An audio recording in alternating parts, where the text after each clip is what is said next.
A cold wind howled through the quiet neighborhood, rustling the leaves on the dimly lit street. It was well past midnight when a sudden crash shattered the silence. James Carter bolted upright in bed, his heart hammering against his ribs. Another crash followed, glass shattering. His wife, Linda, gasped beside him. The sound wasn't distant. It was their house. James threw off the covers and rushed toward the living room, nearly colliding with his son Malcolm, who had sprinted out of his room. Ava, his 15-year-old daughter, stood frozen at her bedroom door, her wide eyes filled with terror. Then they heard it, laughter, malicious, cruel. It came from outside. James yanked the front door open. His stomach clenched. Their large living room window was completely smashed, shards of glass glinting under the porch light. Spray painted across the front of their house, in bold red letters, were the words, "Get out." A knot of rage and fear tightened in his chest. His gaze shifted to the front lawn, and his blood ran cold. A cross wrapped in cloth was engulfed in flames. The fire crackled, illuminating the darkness, casting eerie shadows over their front yard. It was an unmistakable message, a warning. "Dad?" Malcolm's voice trembled as he stepped beside him. His hands were clenched into fists, his entire body tense. Ava let out a muffled sob behind them. Linda wrapped an arm around her daughter's shaking frame, pulling her close. James swallowed hard and stepped onto the porch. His breath came out in short, sharp puffs in the icy air. His eyes scanned the street, trying to make out the figures retreating into the shadows. He could hear the sound of tires screeching as a truck sped off down the road. James took a step forward, but stopped as his foot hit something on the porch. A piece of paper nailed to the wooden door. He ripped it off and turned it over. The words sent a chill down his spine. "Leave Oregon else." James's grip tightened around the paper. His jaw clenched. They had lived in this town for over 10 years. Worked, built a life, raised their kids here. And now this? Linda's voice was barely above a whisper. "James, what do we do?" He looked at his wife, at his children. Fear was etched into their faces, but beneath it was something else. Defiance. James exhaled slowly. He turned his eyes back to the burning cross. The flames danced wildly, illuminating the hate that had been lurking in the shadows of this town for years. Someone wanted them gone. But James Carter wasn't going anywhere. The sun barely peeked over the horizon as James Carter sat at the kitchen table, his fingers gripping the letter from last night. The words, "Leave Oregon else," were burned into his mind. The coffee in his mug had gone cold, but he barely noticed.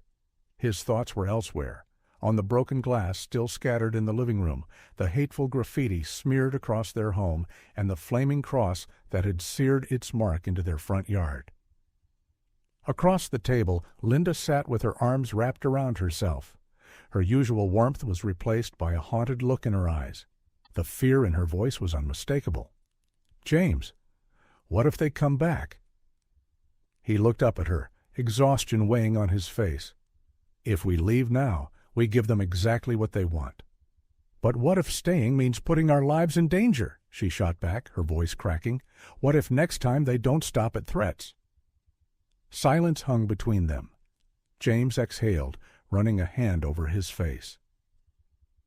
Malcolm stormed into the kitchen, his backpack slung over his shoulder. "I don't get it. Why are we still here? You saw what they did, Dad, and the cops." "They don't care," Ava whispered, trailing behind him. "They won't do anything." James clenched his fists. His children, were looking at him for answers, for protection. And yet, deep down, he knew they weren't wrong. Last night, after the attack, he had called the police. Officers arrived an hour later, moving sluggishly, as if they had better things to do. One of them, a stocky man with graying hair, looked at the burning cross with all the concern of someone watching paint dry. "We'll file a report," he had said flatly. "Probably some bored kids messing around." James had stepped forward, his voice sharp.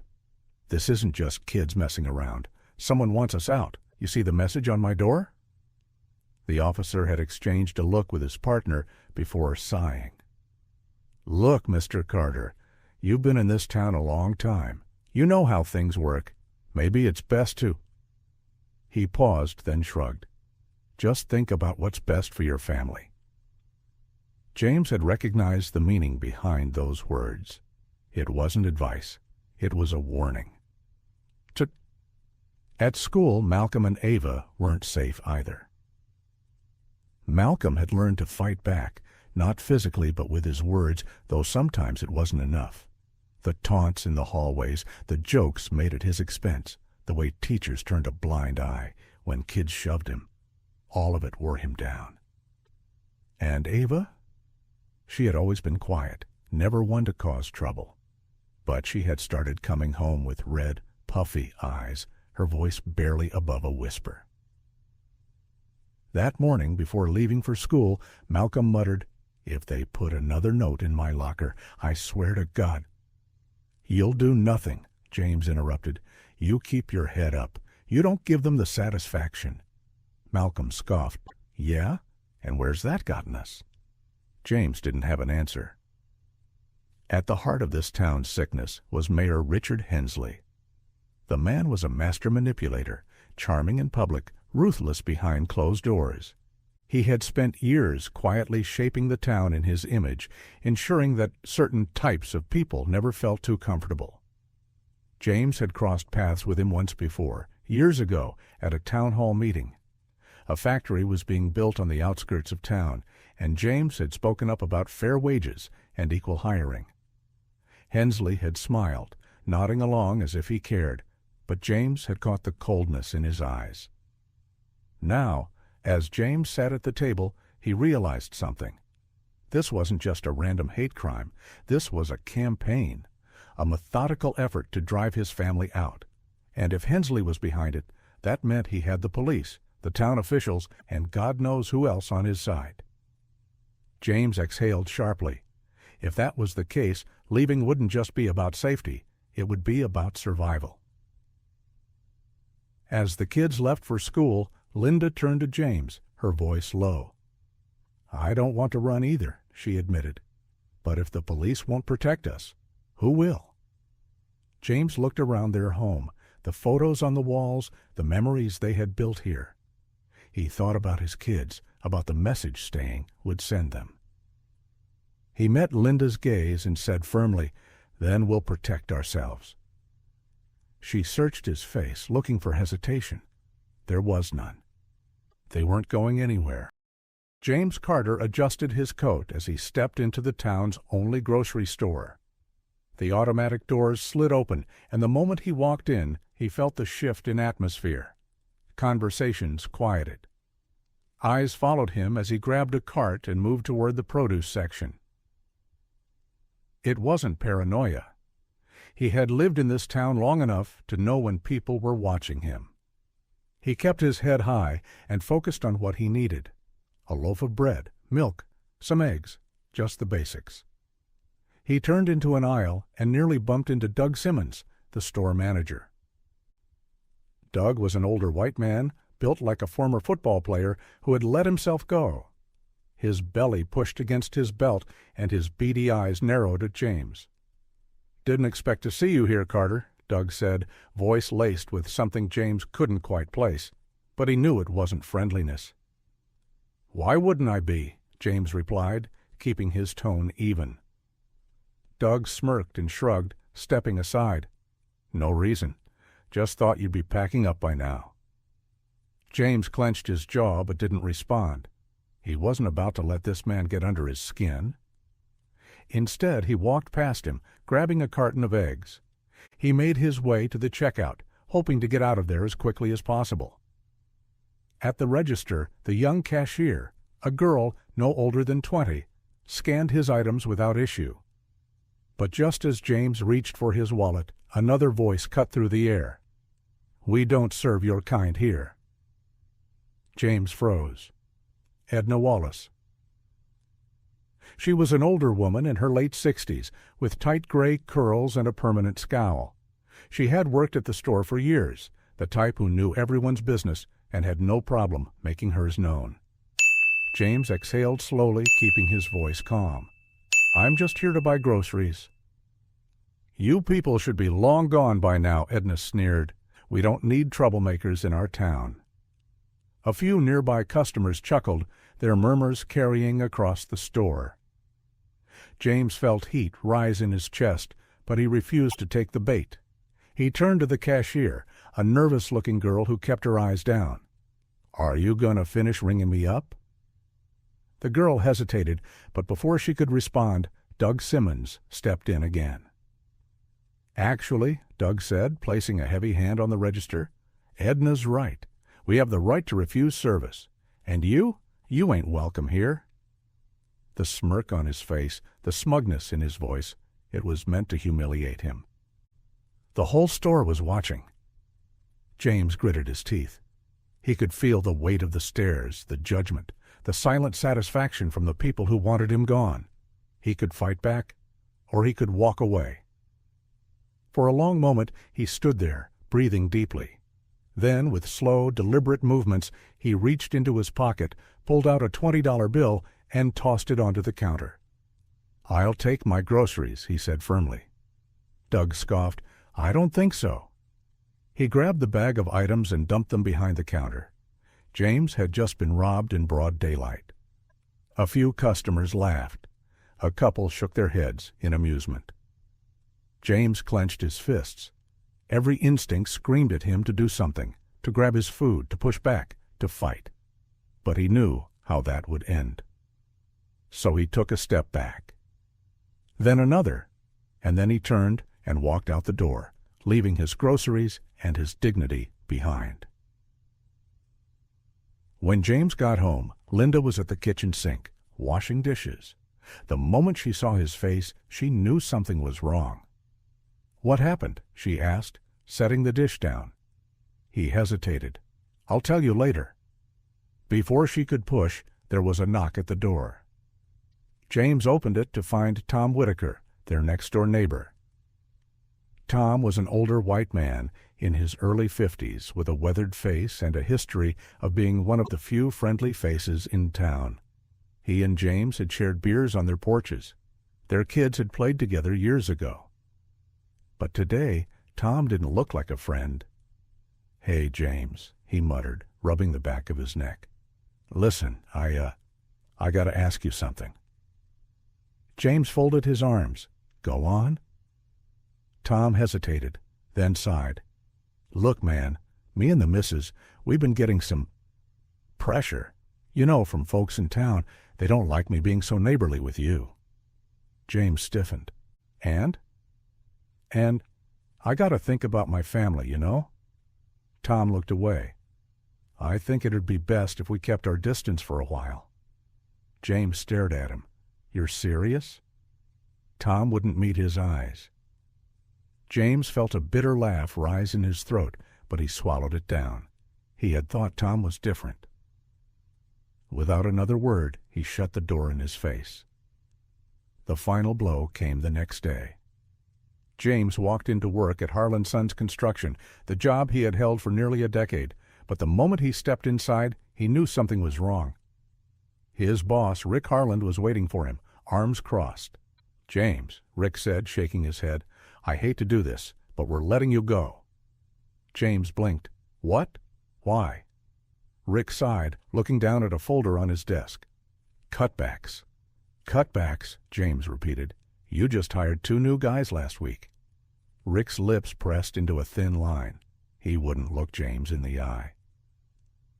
James felt a sick realization settle in his gut. This wasn't about the job. This was Hensley, the mayor.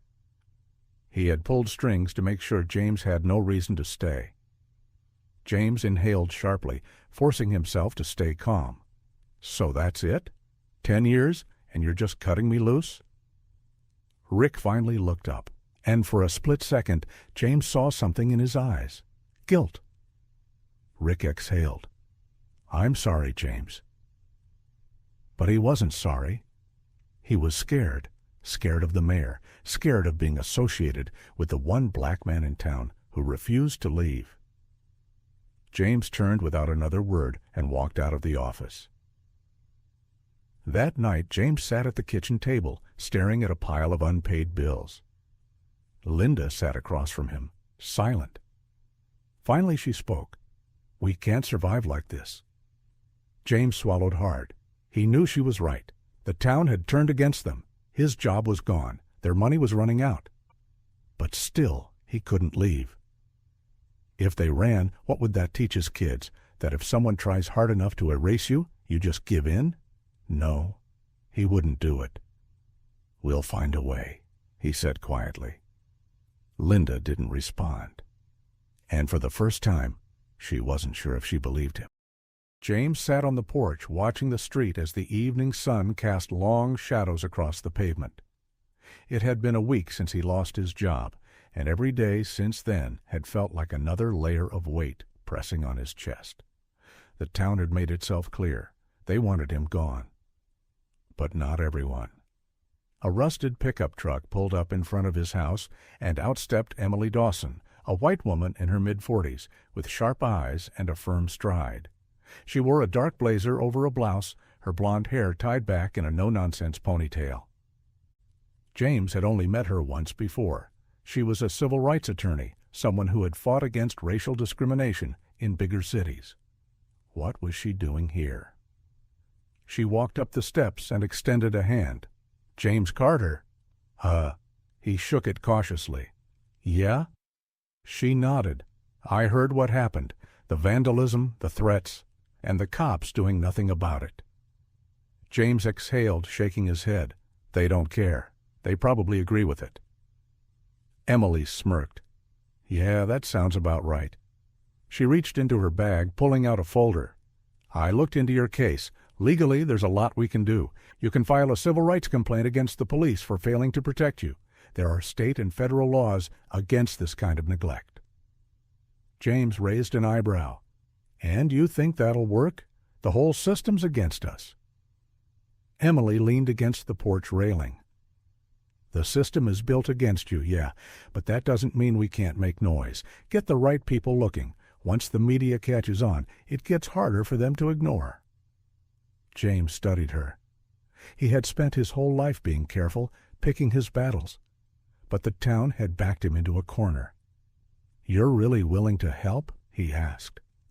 Emily crossed her arms. "I wouldn't be here if I wasn't." James nodded slowly. Maybe, just maybe, they had a shot. Later that evening, Linda walked through the door, her face flushed with exhaustion, but her eyes held something different. "Hope. I got a job," she said, breathless. James blinked. "What?" "It's not much," she admitted, setting her purse down. "Part-time at the diner. Dishwashing mostly, but it's something." James felt a mix of emotions, pride, relief, and guilt. She shouldn't have had to take this job. He was supposed to provide. But right now, any win was a win. He pulled her into a hug. "That's amazing, Linda." She sighed against his shoulder. "We'll make it work." James nodded. They had to. The next morning, James stood in front of the local police station. Emily had helped him draft a formal complaint, a detailed document outlining the threats, the vandalism, the harassment, and the police department's refusal to act. Inside, the air was thick with tension as James approached the front desk. Sheriff Earl Patterson, a man in his 50s with cold gray eyes and a belly that spilled over his belt, leaned back in his chair, twirling a toothpick between his fingers. James set the papers down. "I'm filing an official complaint." Patterson raised an eyebrow, glancing at the documents before smirking. "You really think this is going to change anything, Carter?" James met his gaze, unwavering. "Maybe, maybe not, but I'm not staying quiet." The sheriff chuckled, shaking his head. "You're making a mistake, boy." James clenched his fists, but he didn't take the bait. He turned and walked out, knowing damn well the fight had just begun. That evening, as James sat at the kitchen table, Emily made a call. I have a few connections in the media," she explained. "They might be able to help." Within an hour, James's phone buzzed. It was a journalist from the Black Chronicle, a news outlet focused on covering stories ignored by mainstream media. "We're interested in your case, Mr. Carter," the reporter said. "Can we interview you?" James's heart pounded. This was it. This was how they fought back. "Oh, yes," he said firmly. "Let's do it." That night, James lay in bed, staring at the ceiling. Linda was asleep beside him, but his mind wouldn't rest. Then a loud bang outside. His heart stopped. He leaped from the bed, rushing to the window. His stomach twisted at the sight. His car was on fire. The flames roared, reflecting off the dark sky. James ran outside, grabbing the garden hose, but it was too late. The car was engulfed. A deep rage bubbled inside him. He looked around, scanning the darkness. He knew they were watching. And he knew one thing for sure. This was far from over. The night was still and quiet. James lay awake in bed, unable to shake the tension that had become his constant companion.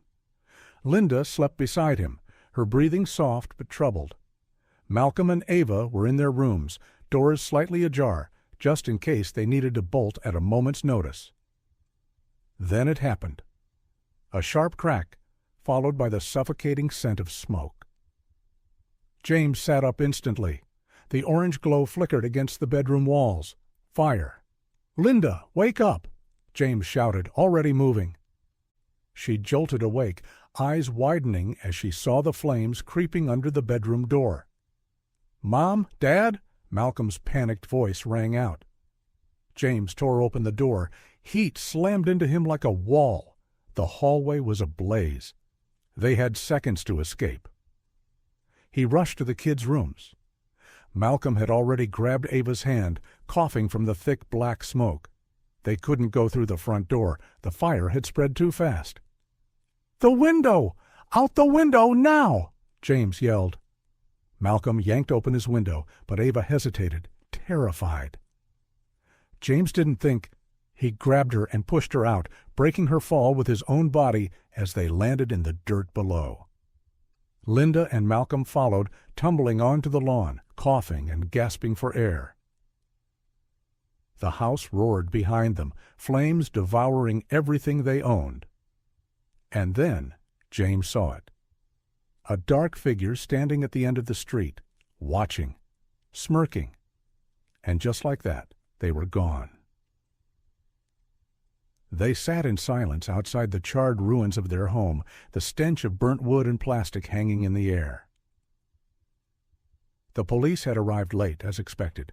No real investigation, no sympathy. Sheriff Patterson looked James dead in the eye and said, "Maybe this is a sign. Y'all should just leave." James clenched his fists, but he knew better than to take the bait. Then Emily arrived, rushing toward them, eyes scanning the wreckage. "This wasn't random," she said. "They knew exactly when to strike. Someone told them about your legal complaint." James froze. "What?" Emily lowered her voice. "The mayor's office knew everything before I even filed the papers. Someone close to you snitched." James's stomach twisted. Someone they trusted had sold them out. His mind raced. Who? Who could have done this? Then his eyes landed on their neighbor, Mr. Reynolds, standing a few feet away, arms crossed. This was the same man who had shared beers with James on summer evenings, the same man who had once said, "We're not all bad, James." James walked up to him, fists tight. "You knew." Reynolds' expression barely changed. "I got a family to protect, James." James shook his head, fury burning in his veins. "So you sold out mine?" Reynolds exhaled. "Mayor Hensley made it clear. Anyone helping you is against the town. I had no choice." James took a slow step back, realization hitting like a punch to the gut. This wasn't just about hatred. It was about fear. The next morning, James stood outside the remains of their home, still trying to process the betrayal, when a fleet of police cars rolled up. Sheriff Patterson stepped out, a smug look on his face. "James Carter, you're under arrest." James's heart stopped. For what?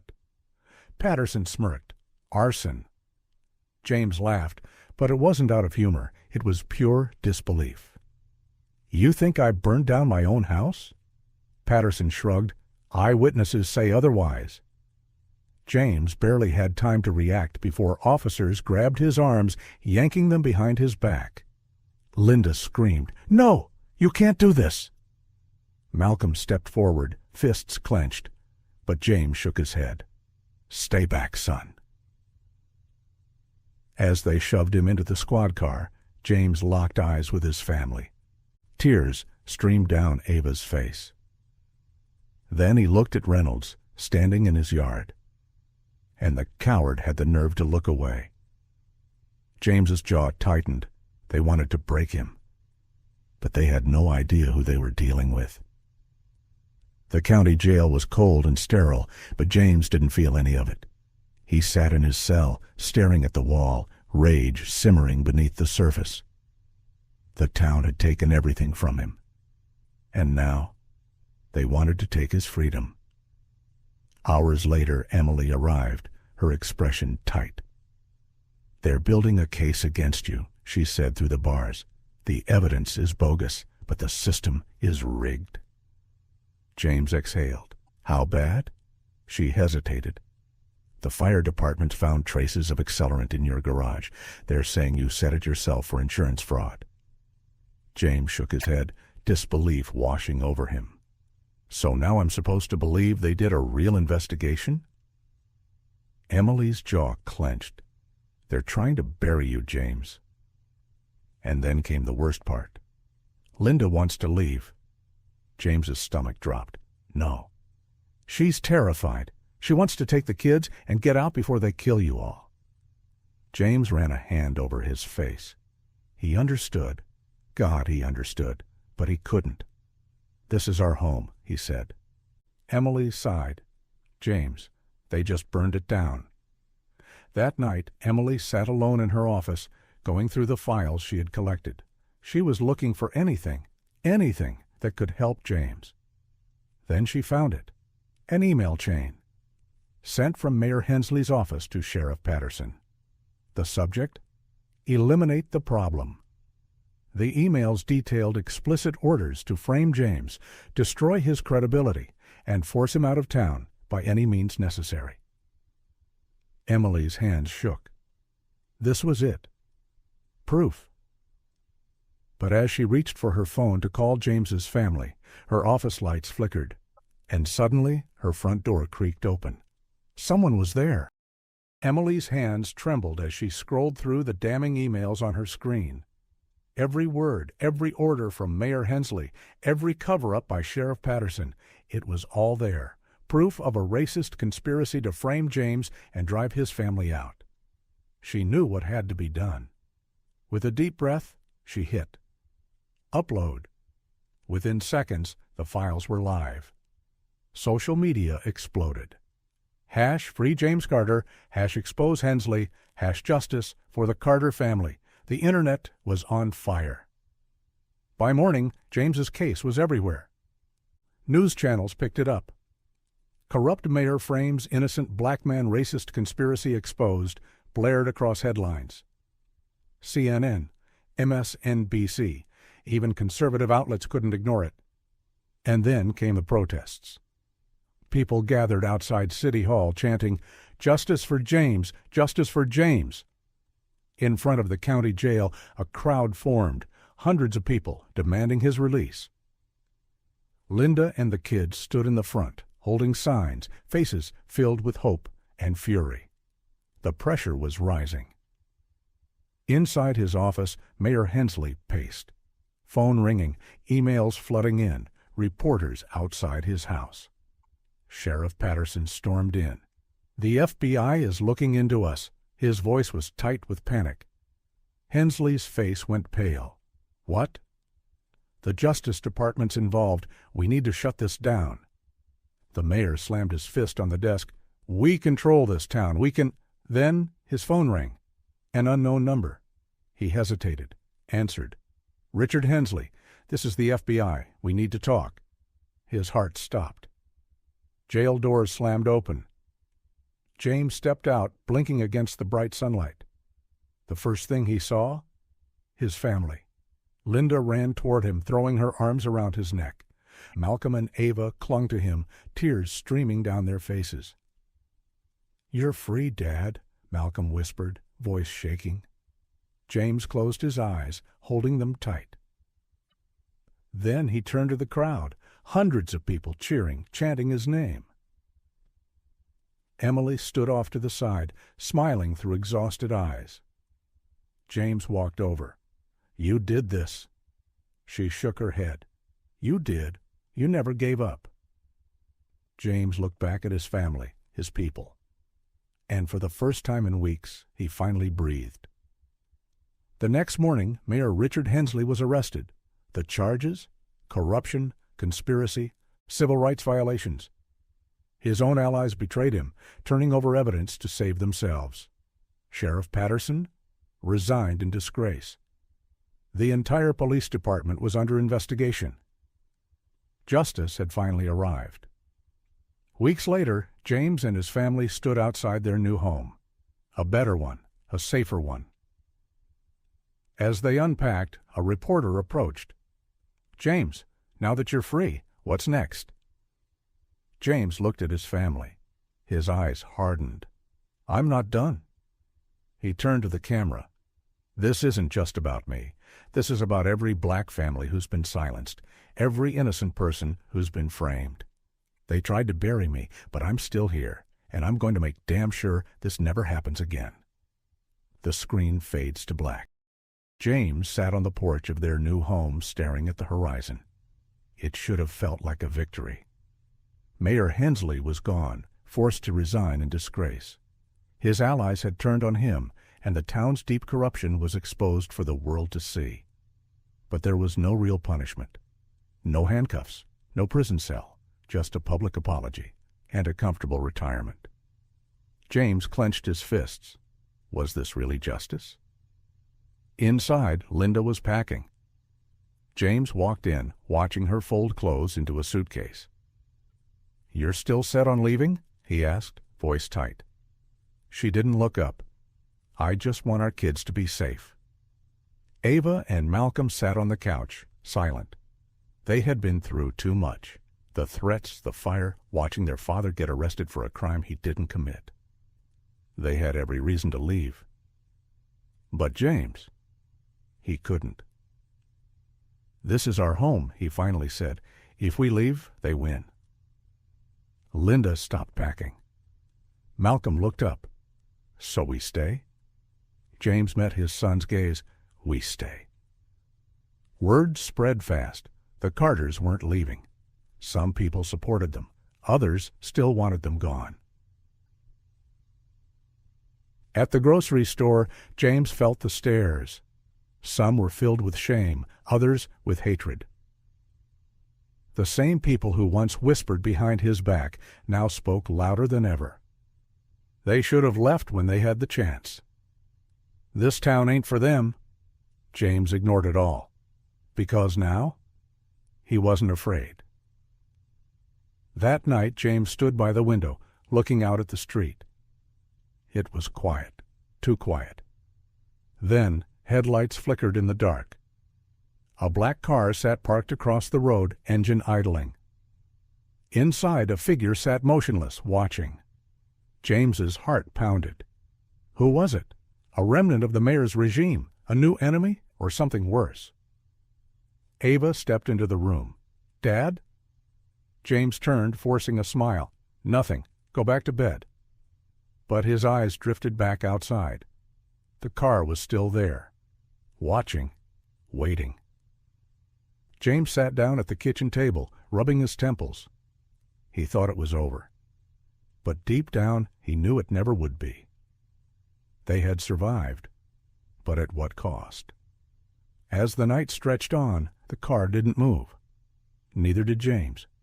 Because one thing was clear. The fight wasn't over. It was just beginning. Screen fades to black. To be continued.